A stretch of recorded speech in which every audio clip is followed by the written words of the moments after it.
और ये भी सदा नहीं लिखी हुई कि यही स्थिति रहेगी, ये सुधरेगी।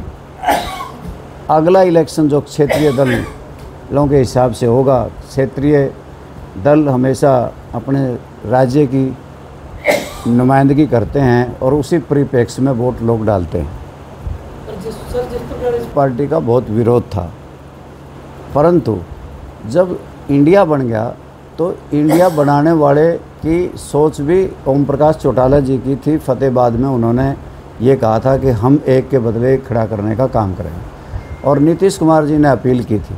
परंतु कुछ ऐसी परिस्थितियां बनी कि इंडिया में से ना तो नीतीश रह सके और ना ही ओम प्रकाश चौटाला जी की पार्टी को भी स्थान मिला।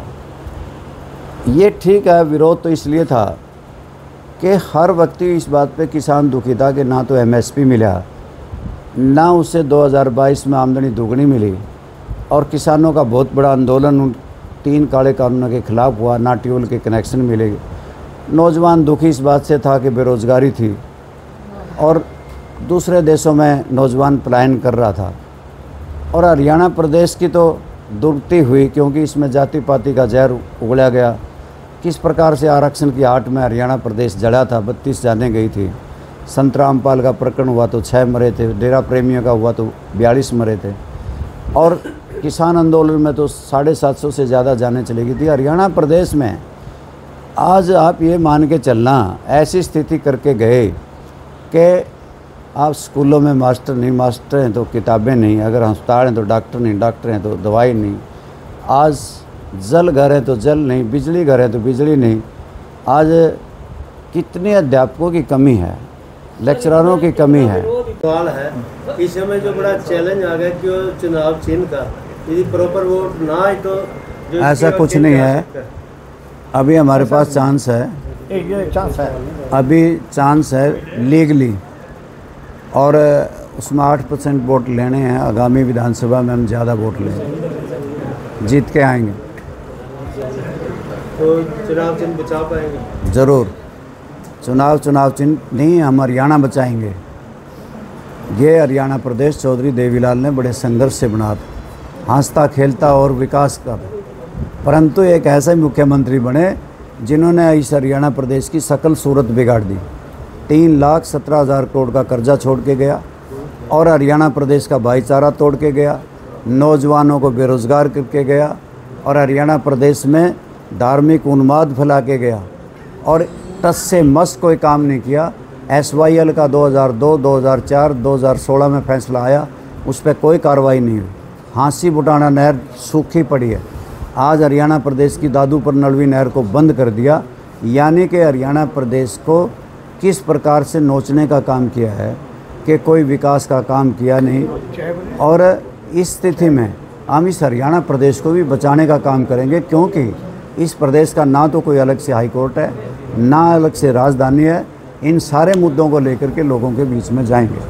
आया था जिसने हमारी 2009 में आती सरकार रोक दी थी और पार्टी तोड़ दी थी, उनके साथ हमारा कोई गठन नहीं। इसमें सर अभी जो 76 लोकसभा चुनाव हुए तो सुशील गुप्ता थे, वो स्टेज के ऊपर से कहते थे यदि मैं हारूंगा तो मैं चौटाला की वजह से, क्योंकि ये बीजेपी की बी टीम है, और बोला भी आपने इनको शामिल क्यों नहीं कहा। वो भी ये कह रहे थे जैसे भी बीजेपी तो भाजपा की बी टीम है, हमने इसलिए इनको शामिल नहीं किया। और जो अभय सिंह ने चाहे खुद हार गए, सुशील गुप्ता हारा तो केवल और केवल अभय सिंह की वजह से, वो बदला लिया अपना। सुशील गुप्ता जी क्या कहते हैं इस बात के लिए तो मुझे कुछ कहना नहीं है, उनकी अपनी बात है, वो कोई आरोप प्रत्यारोप लगा सकते हैं। परंतु आप जानते हैं हमने पार्टी का राज बनाया है। हमने हरियाणा प्रदेश में स्वतंत्र में 87 में 2000 में गवर्नमेंट बनाई है। हमारी पार्टी पुरानी है, सुशील गुप्ता की पार्टी पुरानी। एक पार्टी रजिस्टर्ड है, चुनाव लड़ती आई है, वो ये थोड़ी देखती है कौन जीत रहा है कौन हार रहा है। वो तो अपने लिए, अपने आयाम स्थापित करने के लिए, अपनी जीत के लिए लड़ती है। और अगर वो ये कहते हैं कि भाई वो हमारी हार के कारण है, वो तो सोबर कहें, परंतु हम तो अपने प्रदर्शन के लिए चुनाव लड़े और हम इस बात पे खुशी है हमें कि हमारा प्रदर्शन कुरुक्षेत्र में बहुत अच्छा रहा। और चाहे सुशील गुप्ता जी कुछ भी कहें, उसकी पार्टी के बारे में मुझे कहने की ज़रूरत नहीं। उनके 4 मंत्री जेल में हैं और मानते हैं कि अगर इंडिया में नीतीश कुमार और जयंत चौधरी और ओम प्रकाश चौटाला होते तो आज इस देश के अंदर सरकार इंडिया की होती। मैंने कहा कि एनडीए की 38 और इंडिया की 28, इन पार्टियों के बदले में हम अकेले क्या लगते थे लोगों को? ये लगते थे ये कमज़ोर हैं। लेकिन सर इनेलो के कई वहाँ पे बूथ नहीं थे, 5 स्टार तक नहीं थे, इतनी बड़ी पार्टी हरियाणा की है। कहीं ना कहीं आपने ठीक समझा होगा, एक कमी रही होंगी। कई जगह आपने ये भी देख लिया होगा, एजेंट भी नहीं होंगे, ठेला भी नहीं होगा। ये सभी जगह नहीं था, ये कुछ होगा, इसको मैं मानता हूँ। नहीं शामिल हुए और ये भी कहा था। उसके बाद तो कई नेता हैं जब उन्होंने आपके बीच में कहा तो हेमंत जी सोरेन उसके बाद ही गए होंगे, केजरीवाल जी उसके बाद ही गए होंगे। कई नेता अब भी जेलों में हैं और अब आगे है तो हंग पार्लियामेंट, क्योंकि अब की बार विपक्ष मजबूत है, पहले से काफ़ी सुधार हुआ है। फिर भी ईडी, सीबीआई और इनकम टैक्स का बहुत ज़्यादा विपक्ष की आवाज़ को दबाने के लिए काम किया गया। पिछले टेन्योर में मोदी जी ने राज ईडी और सीबीआई के ज़रिए ही चलाया, लोगों को दबाने का प्रयास किया है। वो तो डिसीजन दे देगी कोर्ट, बट जो इलेक्ट हो गया है उसके लिए पेटिशन है। आप समझते हैं ये ऐसे ना बीच में कोई हटा सकता, कोई कुछ नहीं कर सकता, सिवाय इलेक्शन पिटीशन ही एक फार्मूला है। और इलेक्शन पिटीशन में इलेक्शन को ही चैलेंज करना होता है। जो आदमी एक बार इलेक्ट हो जाए तो उसके लिए कोई रेमेडी है नहीं सिवाय इलेक्शन पिटीशन के लिए आए। और विशेष तौर से आभारी हूँ अश्विनी दत्ता जी का, जिनके सौजन्य से आज आपसे मुलाकात हो सकी। उनका आभार ज़्यादा इसलिए कि वो इस पत्रकारिता से जुड़े भी रहे, निष्पक्ष भी रहे, ईमानदारी भी उनकी रही और लगातार वो हमारे संघर्ष के साथी भी रहे। जैसा मेरे मित्र ने ये पूछा है कि इस हाशिए पे INLD क्यों गई, ये दौर बहुत बार आए, बहुत बार गए। अगर पीछे इतिहास में जाया जाए तो दौर तो इससे भी बुरे आए, परंतु इसका मुख्य कारण पहले तो परिवार का ही बंटवारा था और उसके बाद चौधरी ओम प्रकाश चौटाला का उम्र का बढ़ना भी था। और विशेष तौर से जो पार्टी कभी 2 सांसद होते थे उनके साथ हमारी सांझ भी रही, वो भारतीय क्षितिज पे सबसे आगे रही। और फिर अब इस चुनाव में लोकसभा के उनका 38 पार्टियों के साथ गठबंधन था, जिसको एनडीए कहा गया। और एक इंडिया बना जिसमें 28 पार्टियों का गठबंधन था। एक तरफ 38 का एनडीए हो, एक तरफ 28 का इंडिया हो। और हमारा पहले से ही राष्ट्रीय मुद्दों पे कोई ज़्यादा लंबा चौड़ा दखल नहीं रहा। विशेष तौर से लोकसभा के चुनाव में राष्ट्रीय मुद्दों पे और राष्ट्रीय पार्टियों के गठबंधनों पे ब्लॉक कैसे कैसे बने हुए हैं उन पे ही मतदान होते हैं।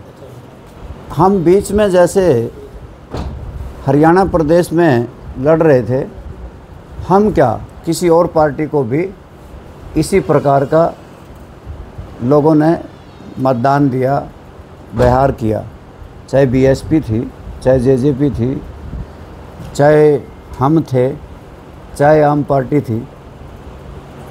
आप इस बात को विशेष तौर से देखेंगे कि राष्ट्रीय परिप्रेक्ष्य में लोग राष्ट्रीय मुद्दों पर राष्ट्रीय ब्लॉक्स में जो ग्रुप बने हैं, इंडिया बना या एनडीए, उसको मद्देनज़र दे के मतदान करते हैं।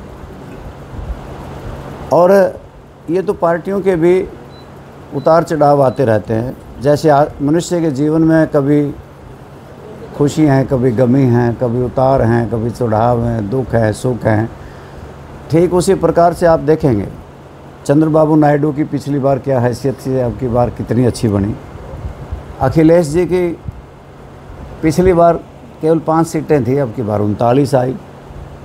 और इसी तरह से राजनीतिक व्यक्ति के भी जीवन में आप देखेंगे कई बार उतार चढ़ाव कितने आते हैं कि कई बार कोई 4-4, 5-5 इलेक्शन लड़ने के बाद भी जीत हासिल नहीं होती, और फिर कई बार एक की जगह 2-2 भी मिल जाती हैं। तो यही समझिए कि हमने अपनी तरफ से अपने कार्यकर्ताओं को सजोने का काम किया है।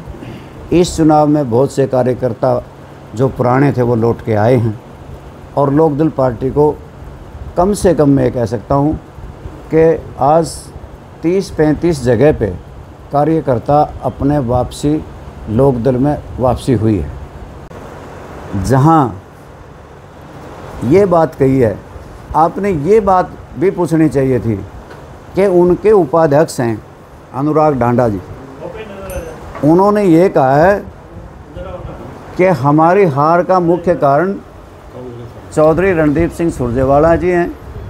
अनुराग ढांडा जी आगे कहते हैं अशोक अरोड़ा जी हैं, और ये कहते हैं अनुराग ढांडा जी हमारी हार का कारण मेवा सिंह लाडवे के विधायक हैं।